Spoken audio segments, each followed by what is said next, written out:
Assalamu alaikum children, welcome to the e-classes of Sufa English High School. This is Shazia Khan of SST teacher. Today I will be teaching for standard 7 civics chapter 1 number 1 introduction to our constitution. Let's revise a few things. In the civics textbook of the previous classes, we saw many reasons why rules are necessary in our lives. We follow norms and rules in our order that the activities in the family, our school, our village, or city are carried out smoothly. There are no rules in a family, however, there are norms about the behavior of members in a family. There are rules in a school regarding admissions, uniform, and studies. Different competition also have their own rules. The administration of our village or society is also carried out in accordance with rules. Similarly, the administration of our country is carried out through a system of rules. The rules regarding family, school, village, or city are limited in nature, but the rules or provisions about the administration of a country are much wider in scope. Now, let me give you some introduction about this chapter. What do you mean by constitution? Now, constitution is a list of principles that the people of a country agrees upon as the basis of how they want to be governed. Almost all the country have the constitution. Now, in this paragraph, they have said that now why rules are necessary in our life. We must be knowing various rules and laws that are mentioned by government. What do you think that are these rules are necessary in our life? Yes, it is necessary. We have rules, regulations everywhere in our life, like in school, country, villages, and family. Now, in family, we normally have some rules in form.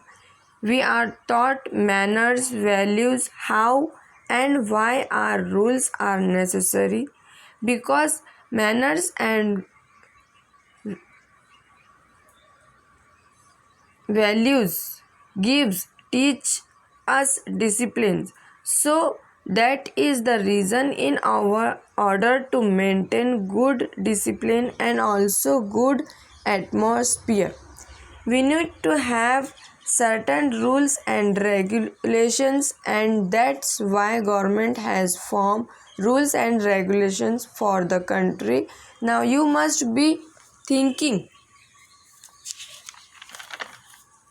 who has found these rules and regulations? Where these rules and regulations are found? The answer is government has framed these rules and regulations. Understand? Now, the meaning of constitution. The book in which all the provisions regarding the administration of the country are mentioned together in a systematic way is called a constitution. This makes the constitution a written document of the provisions related to the administration of the country.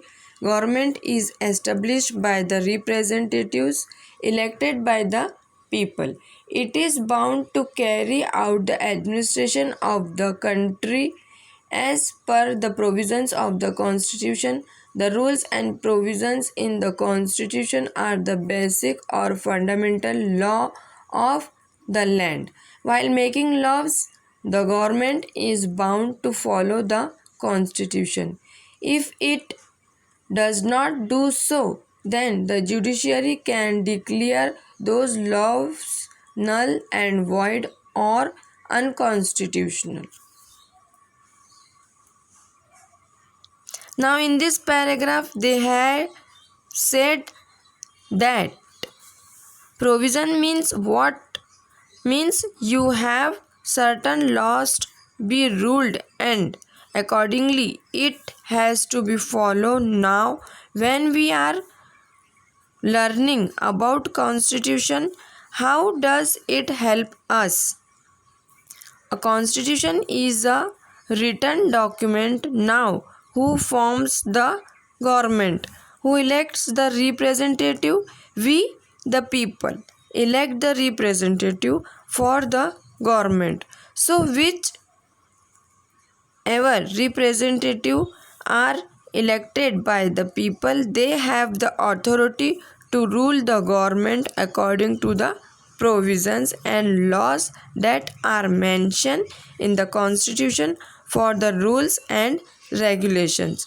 When government is making, it has to be refer the provisions that are mentioned in the constitution and accordingly laws are to be framed.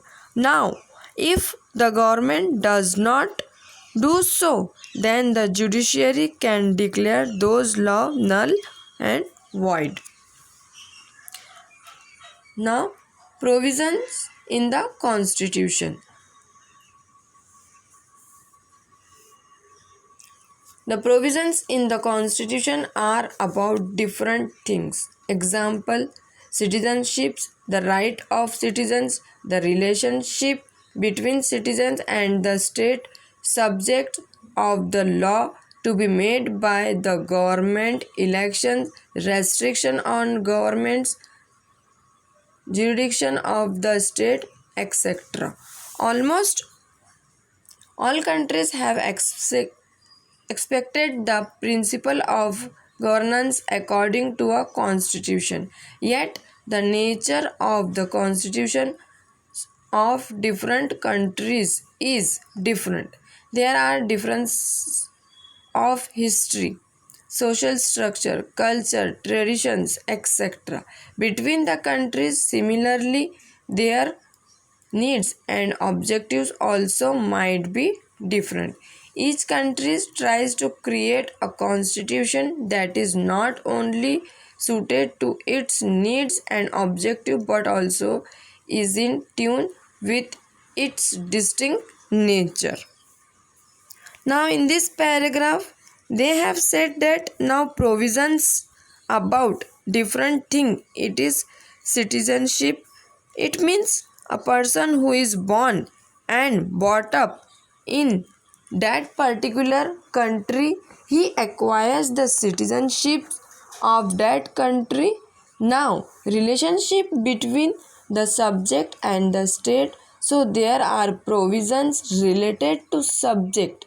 Subject means people and state, the state and the administration of the state, so that the state has to look for the welfare of the people in the state, then subject of the laws to be made by the government. So these rules and regulations, the laws are to be made by the government itself. Then we have election and jurisdiction of the state, means the court.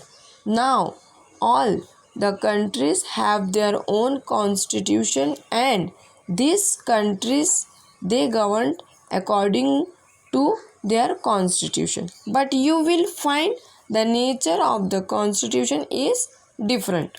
Now why there is a difference? Because you will find that the history of each and every country is different. Now and according the constitution frame is also different of each countries. Now social culture then traditions of every country is different. Now the need and objective of every country is different. They different demand norms that has to be sanctioned, so according they their own aims. Okay student, it is enough for today. We will continue in the next video. Thank you.